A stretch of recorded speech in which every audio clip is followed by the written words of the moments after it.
Welcome to the Stray Pointers podcast, where seemingly ordinary people join us for extraordinary discussions.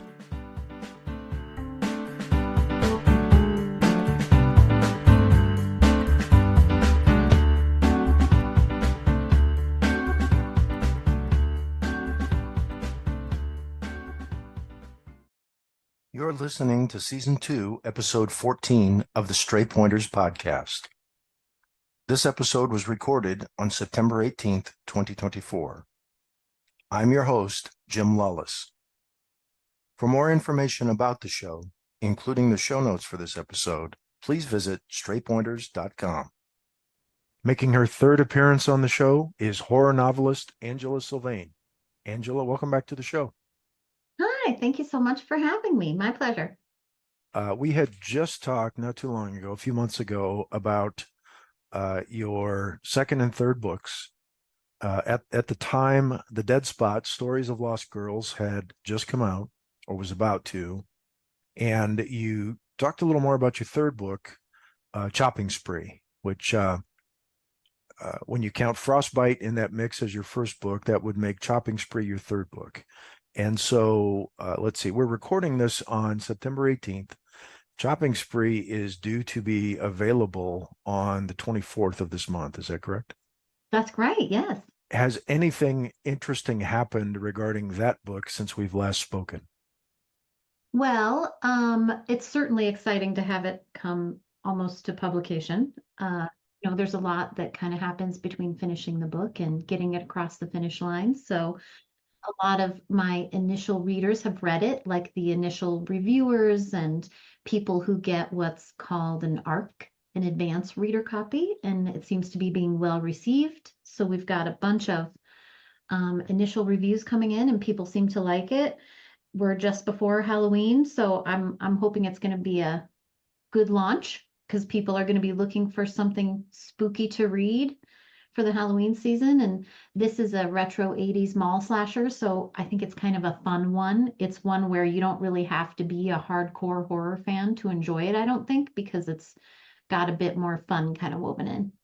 Okay. When we last talked, we talked about the next chapter of your Frostbite series, but you said you were probably going to have a book of you didn't say a book of, you're probably going to have some more short stories also out in the latter part of 2024 into 2025.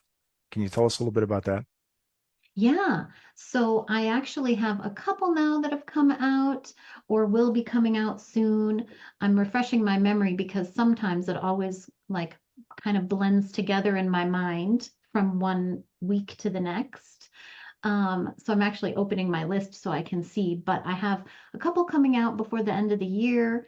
I have a poem coming out in a collection from a company called Slay House Publishing. That's a horror poem. Of course it is. And it's got vampires in it, so it's very classic.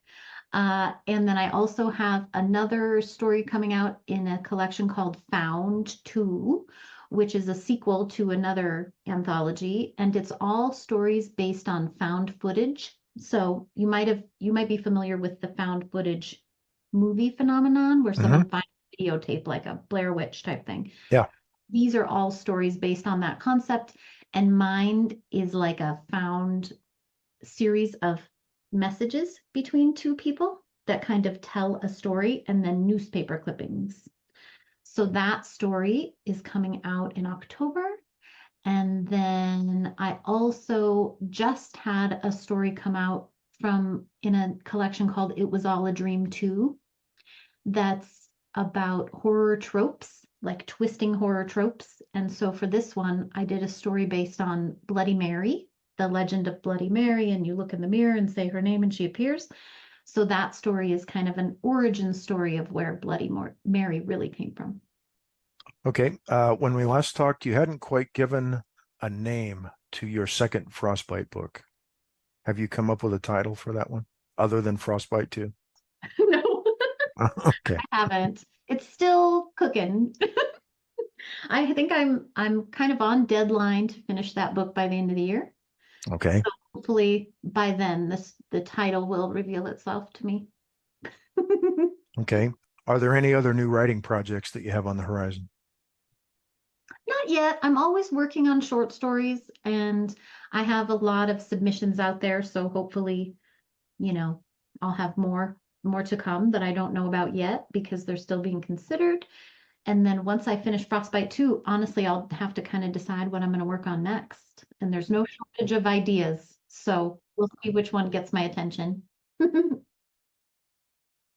In your first appearance here, we talked about not only your book, but we talked about the mechanics of the writing process and your overnight success after 10 years, as an author. Um, Yep. in the second installment, you had a unique perspective because then you had a little bit of experience behind you in going to readings and trying to market your book while trying to come up, keep the supply chain going with more literature coming out, that sort of thing.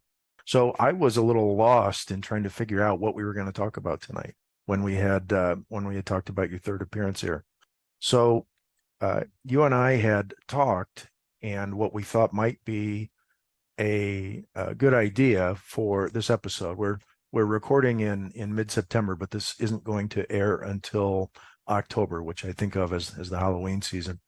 Yeah. We talked about exchanging some urban legends from our local towns. Yeah, And which I love. I love urban legends are very cool. So, and a very spooky thing to do for October. So, how would you like to proceed? Would you like to go first? Do you want me to go first? well, sure, I'm happy to go first. So I chose, so most people probably know urban legends are sort of a form of modern day folklore that are often fictional, but sometimes based in a kernel of truth or fact. And they can kind of spread by word of mouth or online, and they tend to grow and change with the retelling. So sometimes it can be kind of hard to know what's really true about them. And that's certainly the case with what I chose today. So my urban legend I wanted to share is from where I live in northern Colorado, and it's the story of something called the Hell Tree. So already, a pretty good name. Mm-hmm. The tree is a big cottonwood tree that today now is surrounded by a quarry, but it used to be the site of a goat farm. And I actually did write a story inspired by this location for an anthology that's called Places We Fear to Tread. It's all stories based on urban legends. And my story in that is called The Wrong Turn. So if people like urban legends, that's a great little collection to read. But the actual story of the Hell Tree, and I should preface this by saying, in case listeners are sensitive, this story does include references to murder, brutal murder, including that of children. So there's your warning. Skip ahead if you do not want to hear about that. But the story goes that around 1890, the area was a goat farm where a man lived with his wife and his two daughters. And he had hired hands, and he caught one of them stealing one of his goats. His punishment for this was very extreme, overly extreme. He hung the goat thief from the tree next to his house. The other hired hands, who had been friends with this man, who had worked with this man who was hanged, became very upset and started whispering of killing the goat farmer. But he heard those whispers, the farmer did, and he decided it would be best to hang everyone. So that is exactly what the farmer did. He hung all 13 of his workers from that very same tree. A few days after the hanging, he received word that not only would he be arrested, because of course you can't just be hanging people, his house would be seized by the city, which would mean his children and his wife would be out on the streets.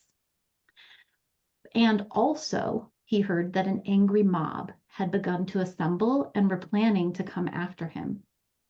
So, hearing this, this is the part where the murder comes, if you want to skip ahead. He took more murder, I guess. He already hung a bunch of farmhands. He took a 12 gauge shotgun and he shot his wife, who was taking a bath, then suffocated his poor, innocent two daughters, then went out to that same tree and hung himself from it. And that is how the mob found the family. And then after that, so that's the late 1800s, 1890, the farm was basically abandoned because who wants that kind of Sure. farm? um, so it sat abandoned for a long time. And years later, a fire broke out from within the house. And investigators say it started in the bathroom, quickly spread to the children's bedroom, and then to the rest of the house. So it followed the path that he had followed on that night. However, the fire did not touch the tree. It was the only thing not touched. So even after the fire, the dilapidated goat farm, now partially burned, remained there until about 2012. So I've actually been able to find pictures. Some folks like exploring abandoned places. Yep. So there's pictures on the internet of people exploring this farm as late as 2012. So over 100 years, this place sat abandoned. But then eventually it was torn down and turned into a quarry, except for the hell tree. They did not tear down the tree. They did not uproot the tree. It still stands there today. And I actually also looked this one up on Reddit. Reddit is a really great place to learn about urban legends and what people are saying about them. And people still talk about this urban legend. And some have reported seeing bodies hanging from the tree after dark, if you're in the area. And one person even reported hearing voices. So they said they were sitting on a fence nearby the location with a couple of friends when they heard a little girl's voice saying, "Daddy, Daddy, Daddy," and getting more panicked each time. But there was no one around. And of course, they saw the shadows in the tree and they took off as fast as they could, as you should in that situation.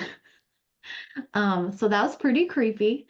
I have visited the tree myself, but only in daylight because I'm no fool. Um, and so yes, I've been to the tree. I've took pictures of the tree. It's very creepy, but maybe only because of the legend. So it's hard to say how much of the story is true and how much has been embellished over time. But that's kind of what makes it the perfect urban legend. So there you go. That's the Hell Tree. It's like 10 minutes from my house. Wow. Wow. That guy was not big on unions or anything like that, was he? No, oh gosh, can you imagine? Maybe that's the true story. Those workers were trying to unionize. there, there we go. The the goat workers local. Yeah, exactly.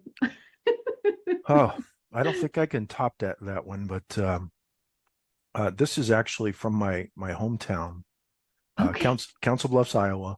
That is just on the other side of the Missouri River from Omaha.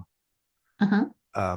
There is a statue in a cemetery there, or if it's not in the cemetery, it's near enough that it seems to be on the property there, that we've all known as ever since I've been around, and it's been around, long before me, called the Black Angel. That's the slang name for it. The actual name of the statue and the work of art there is the Ruth Ann Dodge Memorial. In the early 1900s, railroad magnate Grenville Dodge, who was also heavy into politics eventually, he was a very successful gentleman. He had been through Iowa, very successful in the railroad, very successful in government. He actually ended up with a home in Council Bluffs. And the story of the statue comes from his wife, Ruth Ann Dodge. Now, Ruth Ann had a series of 3 dreams in which an angel standing on the bow of a boat offered her a drink from the water of life. It was in a bowl, and the angel very calmly explained to her that it was basically supposed to trigger her ascension to happiness. She had the dream for 2 days straight, and in her dream state did nothing. But on the 3rd day, she told her family the next morning that in the dream she took a drink of the water, and she said she felt transformed into a new and glorious spiritual being. A short time later, she passed. So her daughters, in her memory, wanted to have a memorial built. Remember, the family had a bit of money. They commissioned Daniel Chester French, the sculptor who built the statue of Abraham Lincoln at the Lincoln Memorial, to create this memorial statue for their mother. And they were trying to capture the image of this angel with an outstretched hand, a bowl of water, standing on the bow of a ship. And I believe there was another gentleman involved. The pedestal and the platform, the reflecting pool, they were actually the work of the New York architect named Henry Bacon. The model for that statue was effectively the United States' first supermodel, a lady named Audrey Munson, who had a very tortured and tragic life. 10 years after the sculpting of the angel, she was actually committed to a hospital for the insane. And for 65 years, she had no visitors. She died at age 104. And I don't really know. I can't imagine. I can't fathom what that long life was like for her. The legend of this statue is that strange things happen around it, and these stories about Ruth Ann Dodge and Audrey Munson, they sort of get woven into the lore here, I believe. But some of the things you'll hear about the statue is that right after midnight, she starts to cry blood. Those who look into her eyes will die in 2 weeks. That was a good one when I was a kid. If you touch her, you'll be cursed, rather. The steps up to the angel change numbers on descension differently than what they were when you ascend them. I've never experienced that, but this is some things that some others have said. Electronics and cameras don't always work around the angel. In fact, a local TV station did a special on the angel a year or two ago. And when they went up to get some drone camera footage, their drone had been, it lost its charge. It was completely discharged, and they had to charge it up again. Now there's in an odd coincidence, there's another black angel in Iowa City in a cemetery, and which is a couple hours away from Council Bluffs. This was erected under the direction of a doctor who I believe had emigrated to America from Czechoslovakia. And it's a similar striking figure, bronze, 8.5 feet tall, just kind of like the one that I grew up with similar, if you disrespect the angel, bad things will befall you. Now, I don't know a whole lot about anyone who has actually I don't know anyone firsthand who's experienced any of this. I've been near or around the angel many times. We used to the cemetery is actually a fairly popular ground for people who go out for long walks. So there's a lot of people, a lot of passersby. One of the things that's kind of left out of the story is that Ruth Ann Dodge, it wasn't like she had 3 dreams and then just died after the third one. She was suffering from cancer at this time. And so there were treatments going on. Her life was coming to an end. And, given that context, these dreams, seem to make a little more sense of maybe some wishful thinking on her part. I did note that I haven't experienced this either. I was up looking at the angel with a friend, and I was going to get a little closer, and she warned me. She said they now have a security system around the angel. So, you have to be careful going through the cemetery now, because if you're going to go and try to test these theories, you may be surprised with a flash of lights and a loud voice going, "Step away from the angel." And I imagine that a few people probably, lost it the first time that happened. That's an ongoing legend from my hometown. That's great. I definitely want to go there. Next time I'm in the area, I'll have to go maybe cross the river and go check out the angel. It's not too far from where you were at last time you were in town. That was a good one. Yeah, there are a couple of other, there's always a handful of different old houses where tragic things happen and all that sort of thing. Another friend and I are going to do another podcast about the axe murders in Villisca, Iowa, that Yeah. happened quite a while ago. So listeners will have to tune in to that one. We've also got I think what's called the haunted jail over in Council Bluffs, and there were some folks who a while back believed they had some proof supporting the strange things that were supposedly going on there, but I'm afraid I'm not up on my lore over there anymore. So I'll have to read up a little bit more on that. Well, and all those proof is usually, you know, you can interpret it how you will when it comes to these supernatural stories, right? It's not always so black and white. So, That's right. So, Angela, is there anything we didn't cover tonight that you'd like to talk about? Oh, did you see that? yeah, okay, for the listeners, one of my books behind me just randomly fell off the shelf. So, What's the title? that was actually Chopping Spree. Yeah, Chopping Spree just tumbled right off my shelf while we were talking. See, And nobody's gonna believe this because they can't I see know, it. while I was casting doubt on the proof of paranormal activity, something said, listen, skeptic, I'm going to show you. Yep.